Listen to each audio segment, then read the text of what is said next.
Hello friends, कैसे हो? I hope आप सभी बहुत अच्छे होंगे। आप सभी का वेलकम है सूरज जीएस स्टडी यूट्यूब चैनल पर। जिस किसी भाई बहन ने यूट्यूब चैनल को सब्सक्राइब नहीं किया, प्लीज़ सब्सक्राइब जरूर कर लें। कोई भी वीडियो को स्किप नहीं करें, पूरी वीडियो को एंड तक जरूर देखें। आज की वीडियो बेहद खास रहने वाली है। यूपीएसआई और दिल्ली पुलिस कांस्टेबल के लिए, पॉलिटी के लिए मैंने सूरज सीरीज शुरू की है, जो आप सभी के लिए बहुत हेल्पफुल रहने वाली है। मैं आपसे प्रॉमिस करता हूँ जीएस में आपका अच्छा स्कोर करवा दूंगा और पूरे यूट्यूब पे बेस्ट कंटेंट आपको कहीं देखने को नहीं मिलेगा। यहीं आपको सूरज जीएस स्टडी यूट्यूब चैनल पर देखने को मिलेगा जीएस से रिलेटेड। अब बात करते हैं, भारतीय संविधान के किस अनुच्छेद में उल्लेख है कि प्रत्येक धार्मिक संप्रदाय या वर्ग को चल और अचल संपत्ति का स्वामित्व और अधिग्रहण करने का अधिकार होगा? तो वह किसको होगा? अनुच्छेद 26 सी के अंतर्गत होगा। अनुच्छेद 26 डी गलत, अनुच्छेद 26 डी गलत, अनुच्छेद 26 ए गलत। तो इसका जो आर्टिकल है अनुच्छेद 26 सी के अंतर्गत आता है। ठीक है, मैं आपको फिर से बता दूं एक बार, भारतीय संविधान के किस अनुच्छेद में उल्लेख है कि प्रत्येक धार्मिक संप्रदाय या वर्ग को चल और अचल संपत्ति का स्वामित्व और अधिग्रहण करने का अधिकार होता है? तो वो होता है आर्टिकल 26 सी के अंतर्गत होता है। मैं आपको ऐसी पॉलिटी करवा दूंगा कि पूछो नहीं। पहले मैं आपको एमसीक्यू करवा रहा हूँ, जो लेटेस्ट पैटर्न पर जो पूछे गए क्वेश्चन है, उसके बाद मैं आपको थ्योरी भी करवाऊंगा। आप परेशान ना हो। भारतीय संविधान की किस अनुसूची के अंतर्गत सर्वोच्च न्यायालय के न्यायाधीशों के लिए शपथ या प्रतिज्ञान का स्वरूप उल्लिखित है? तो वो किस में उल्लिखित है? तो वो उल्लिखित है तीसरी अनुसूची के अंतर्गत है। ठीक है, इसलिए दूसरा क्वेश्चन है, भारतीय संविधान की किस अनुसूची के अंतर्गत सर्वोच्च न्यायालय के न्यायाधीश के लिए शपथ या प्रतिज्ञान का स्वरूप उल्लिखित है? तो आप क्या बोलोगे? तीसरी अनुसूची के अंतर्गत आते हैं। ठीक है, चौथी अनुसूची नहीं, दूसरी अनुसूची नहीं, पहली अनुसूची नहीं। भारतीय संविधान के किस अनुच्छेद में उल्लेख है कि अपने कर्तव्यों के निर्वहन में भारत के महान्यायवादी को भारत के क्षेत्र में सभी न्यायालयों में सुनवाई का अधिकार होगा? तो वो किसके अंतर्गत आता है? वो आता है अनुच्छेद 76(4) के अंतर्गत। ठीक, अनुच्छेद 76(1) नहीं, अनुच्छेद 76(3) नहीं, अनुच्छेद 76(4) के अंतर्गत आता है। ठीक है, अनुच्छेद 76(2) के अंतर्गत नहीं आता है। डॉक्टर सर्वपल्ली राधाकृष्णन ने किस वर्ष भारत के प्रथम उपराष्ट्रपति के रूप में पदभार ग्रहण किया था? तो कब किया था? 1952 ईस्वी में किया था। ठीक है, 1954 नहीं, 1951 नहीं, 1950 नहीं। आपको देखिए, सिलेक्शन पोस्ट ग्रेजुएट लेवल में आया हुआ क्वेश्चन है और शिफ्ट दूसरी में ये आया हुआ क्वेश्चन है 21/6/2024 को। मैं आपको लेटेस्ट टीसीएस पैटर्न पर क्वेश्चन करा रहा हूँ, जो पॉलिटी में जो पूछे गए हैं लास्ट ईयर। ठीक है, वो आपको ये मैं पैटर्न करा रहा हूँ। ऐसी पॉलिटी का वैसा कंटेंट आपको पूरे यूट्यूब पर कहीं देखने को नहीं मिलेगा। मैं किसी से तुलना नहीं कर रहा हूँ, मैं अपनी जो मेरे नोट्स, हैंड राइटिंग नोट्स हैं, मैं उनसे आपको तैयारी करवाऊंगा। आप बेफिक्र रहे। यूपीएसआई और दिल्ली पुलिस कांस्टेबल के लिए सूरज सीरीज शुरू कर चुका हूँ मैं। जिस भाई बहन ये नहीं जुड़े हैं, वो कृपया करके सूरज सीरीज से जरूर जुड़ें। अब बात करते हैं, राज्यसभा के सदस्य कितने वर्षों के कार्यकाल के लिए चुने जाते हैं? ये बहुत मोस्ट इंपोर्टेंट क्वेश्चन है। ये अधिकतर एग्जामों में, वनडे एग्जाम में देखने को मिलेगा। तो वो होते हैं 6 वर्ष के लिए। ठीक है, राज्यसभा के सदस्य कितने वर्षों के कार्यकाल के लिए चुने जाते हैं? तो वो चुने जाते हैं 6 वर्ष के लिए। 5 वर्ष गलत, 3 वर्ष गलत, 4 वर्ष गलत। राज्य नीति के निर्देशक सिद्धांत भारत को बनाने के प्रयास करते हैं? तो किसको करते हैं? वो करते हैं एक कल्याणकारी राज्य के अंतर्गत। ठीक है, एक पूंजीवादी राज्य नहीं, एक साम्यवादी राज्य नहीं, एक सत्तावादी राज्य नहीं। भारतीय संविधान के किस अनुच्छेद के तहत मानव तस्करी और भिखारी तथा अन्य प्रकार के जबरन श्रम पर प्रतिबंधित हैं? तो वो किसके अंतर्गत प्रतिबंधित हैं? वो हैं अनुच्छेद 23 के अंतर्गत। अनुच्छेद 21 नहीं, अनुच्छेद 32 नहीं, अनुच्छेद 27 नहीं। देखिए, ये भी सिलेक्शन पोस्ट ग्रेजुएट लेवल पर पूछा गया क्वेश्चन है, मैं आपको जो दिखा रहा हूँ। ठीक है, भारतीय संविधान के किस अनुच्छेद में उल्लेख है कि भारत का एक सर्वोच्च न्यायालय होगा? तो वो किसके अंतर्गत है? वो हैगा आपका अनुच्छेद 124 के अंतर्गत भारत का एक सर्वोच्च न्यायालय होगा। ठीक है, अनुच्छेद 123 नहीं, अनुच्छेद 121 नहीं, अनुच्छेद 122 नहीं। भारतीय संविधान के किस अनुच्छेद में वित्त आयोग की सिफारिशों का उल्लेख है? ये मोस्ट इंपोर्टेंट क्वेश्चन है, जो मैं आपको दिखा रहा हूँ। किसमें उल्लेख है? तो वो उल्लेख है भाई साहब आर्टिकल 281 के अंतर्गत उल्लेख है। किसके अंतर्गत उल्लेख है? आर्टिकल 281 के अंतर्गत उल्लेख है इसका। 283 के अंतर्गत नहीं, 282 के अंतर्गत नहीं, 284 के अंतर्गत नहीं। भारतीय संविधान के किस अनुच्छेद में उल्लेख है कि राष्ट्रपति अपने कार्यकाल की समाप्ति के बावजूद तब तक पद पर बने रहेंगे जब तक कि उनका उत्तराधिकारी अपना पद ग्रहण नहीं कर सकता? तो किसके अंतर्गत होगा? अनुच्छेद 56 के अंतर्गत। अनुच्छेद 61 नहीं, अनुच्छेद 58 नहीं, अनुच्छेद 50 नहीं। सदाए और विवादों की जांच और निर्णय सर्वोच्च न्यायालय द्वारा किया जाएगा जिसका निर्णय अंतिम होगा। तो ये किसके अंतर्गत होगा? तो वो होगा आर्टिकल 71 मतलब अनुच्छेद 71 के अंतर्गत। अनुच्छेद 69 नहीं, अनुच्छेद 70 नहीं, अनुच्छेद 68 नहीं। दिए गए कथनों में आपको सही बताना है, ठीक है। राज्य नीति के निर्देशक सिद्धांतों में वे सभी आदर्श शामिल हैं जिनका राज्य को देश के लिए नीतियां बनाते समय और कानून बनाते समय पालन करना अनिवार्य करना चाहिए और ध्यान में रखना चाहिए। ये राइट आंसर है क्या? नहीं, ये गलत। इसे न्यायपालिका द्वारा लागू किया जा सकता है, ये राइट आंसर है, ऑप्शन इसका बी। सॉरी दोस्तों, एक मिस्टेक हो गई इस क्वेश्चन के अंतर्गत, सॉरी प्लीज़ माफ़ करना। एक क्वेश्चन के अंतर्गत इसमें एक मिस्टेक हो गई। इसमें दिया गया मतलब ये क्वेश्चन पूछ रहा है दिए गए कथनों को पढ़ें और सही विकल्प चुनें। सही विकल्प हमको चुनना है, तो वो है राज्य के नीति निर्देशक सिद्धांतों में वे सभी आदर्श शामिल हैं जिनका राज्य को देश के लिए नीतियां बनाते समय और कानून बनाते समय पालन करना चाहिए और ध्यान में रखना चाहिए। तो ये इसका आगे इसे न्यायपालिका द्वारा लागू किया जा सकता है। इन्हें राष्ट्रीय आपातकाल के दौरान निलंबित किया जा सकता है। तो ये क्वेश्चन नंबर आपका हैगा 12। तो इसका जो राइट आंसर है वो है आपका केवल ए। इसका जो राइट आंसर है वो केवल ए ऑप्शन इसका राइट आंसर है। सॉरी प्लीज़ माफ़ करना, जल्दी में वो क्वेश्चन आपको वो बी ऑप्शन रॉन्ग है, ठीक है। अब बात करते हैं अगले क्वेश्चन की।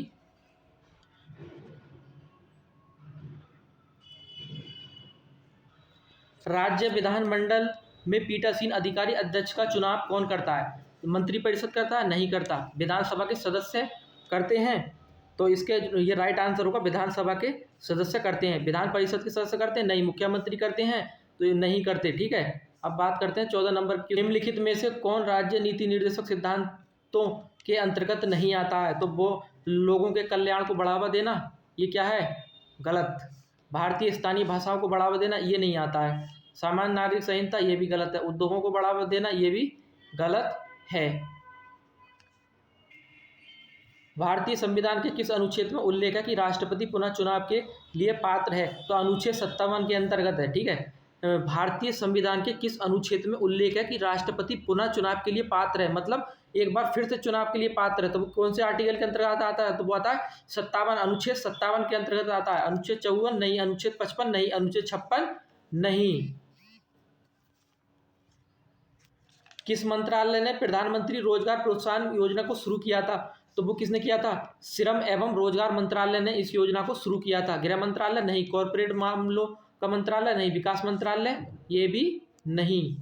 अब बात करते हैं 17 नंबर क्वेश्चन पर आते हैं।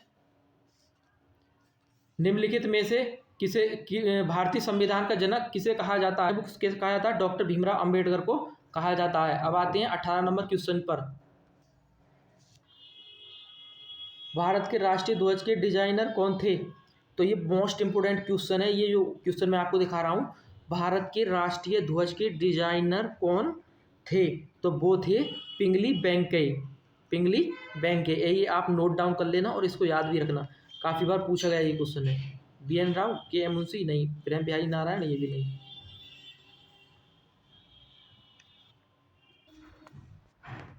भारतीय संविधान के किस अनुच्छेद में उल्लेख है कि किसी भी व्यक्ति पर एक ही अपराध के लिए एक से अधिक बार मुकदमा नहीं चलाया जाएगा और उसे दंडित नहीं किया जाएगा? तो वो कौन सा है बताइए आप आर्टिकल, मैं आपसे ही पूछ रहा हूँ। आपको पता है? नहीं पता? तो अनुच्छेद 20(2) के अंतर्गत आएगा। राइट आंसर इसका क्या है? अनुच्छेद 20(2) के अंतर्गत। अनुच्छेद 20(3) सेक्शन के अंतर्गत नहीं, अनुच्छेद 20(4) के अंतर्गत नहीं, अनुच्छेद 20(1) के अंतर्गत नहीं। भारतीय संविधान के किस अनुच्छेद में उल्लेख है कि भारत का राष्ट्रपति बनने के लिए किसी भी व्यक्ति को भारत का नागरिक होना चाहिए? तो वो किसके अंतर्गत है बताइए आप? तो वो जो है अनुच्छेद 58 के अंतर्गत आते हैं, ठीक है। भारतीय संविधान के किस अनुच्छेद में उल्लेख है कि भारत का राष्ट्रपति बनने के लिए किसी भी व्यक्ति को भारत का नागरिक होना चाहिए, अनिवार्य है ये? तो किसके अंतर्गत आता है? तो अनुच्छेद 58 के अंतर्गत आता है। अनुच्छेद 57 नहीं, अनुच्छेद 60 नहीं, अनुच्छेद 59 नहीं। केंद्र सरकार ने वर्ष में राष्ट्रीय हवाई खेल नीति शुरू की 2020 में? नहीं। 2020 में की थी? नहीं की थी। 2021 में? नहीं। 2019 में? नहीं। 2022 इसका राइट आंसर। ये मोस्ट इंपोर्टेंट क्वेश्चन है। केंद्र सरकार ने वर्ष में राष्ट्रीय हवाई खेल नीति शुरू की थी, कब की थी? 2022 में शुरू की थी। भारतीय संविधान के किस अनुच्छेद में उल्लेख है कि जहां एक ही व्यक्ति को 2 या अधिक राज्यों का राज्यपाल नियुक्त किया जाता है तो उसे देय परिविधियां और भत्ते उन राज्यों के बीच आवंटित किए जाएंगे? तो कब किए जाएंगे? अनुच्छेद 158 के अंतर्गत आता है। अनुच्छेद 160, अनुच्छेद 155, अनुच्छेद 157। मैं वादा करता हूँ ऐसी पॉलिटी करवा दूंगा आपके। पहले आपको ये प्रीवियस ईयर क्वेश्चन करवा रहा हूँ, जो लेटेस्ट पैटर्न पर TCS पूछ रही है क्वेश्चन पॉलिटी के, वो मैं आपको कम से कम 500 टॉप 100 500 क्वेश्चन करवा दूंगा आपको टॉप में। ठीक, 500 क्वेश्चन करवाने के बाद आपको थ्योरी बाई पॉलिटी करवाना शुरू करूंगा मैं UPSI के लिए। भारत के वित्त आयोग का उल्लेख किस अनुच्छेद में मिलता है? तो ये तो आपको नॉर्मल क्वेश्चन है, अनुच्छेद 280 के अंतर्गत मिलता है।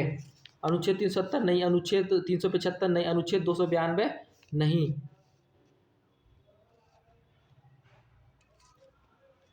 भारतीय संविधान के किस अनुच्छेद के अनुसार मंत्रिपरिषद सामूहिक रूप से लोकसभा के प्रति उत्तरदायी होता है?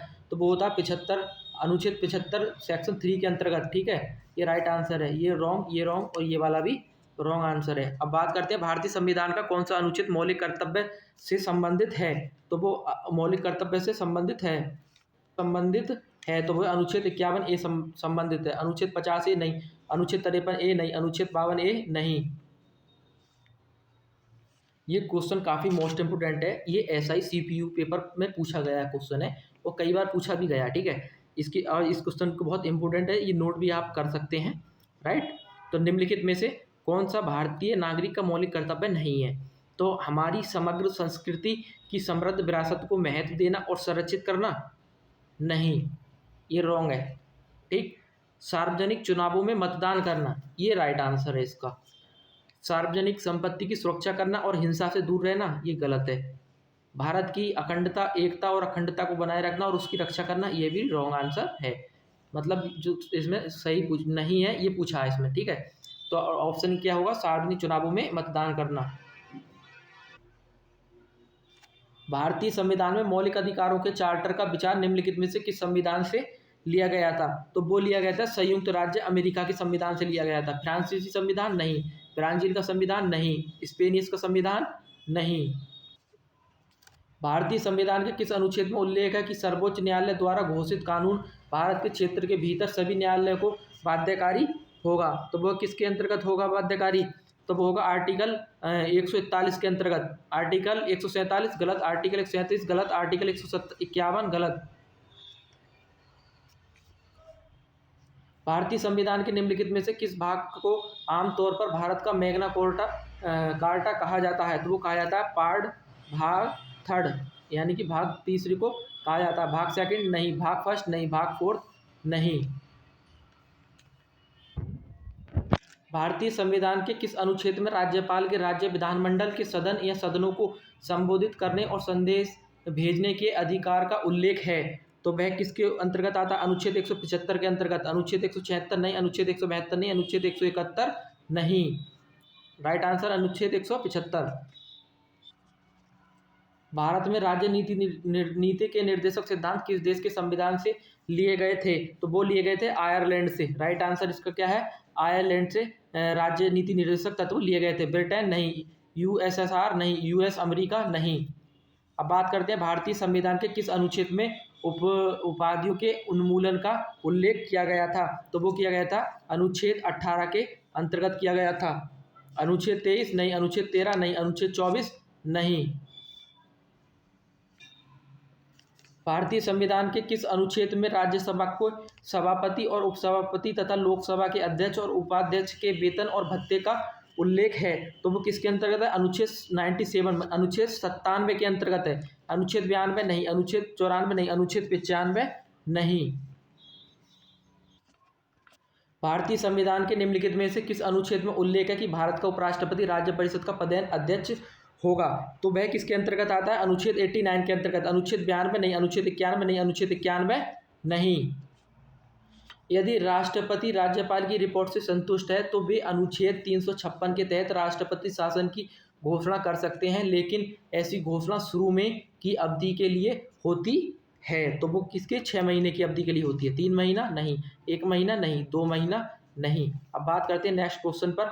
वन्यजीव संरक्षण अधिनियम 1972 की निम्नलिखित में से किस अनुसूची में भारत में सबसे आम जंगली बिल्ली स्पेलिस चौसर सूचीबद्ध है? मोस्ट इम्पोर्टेंट ये क्वेश्चन है।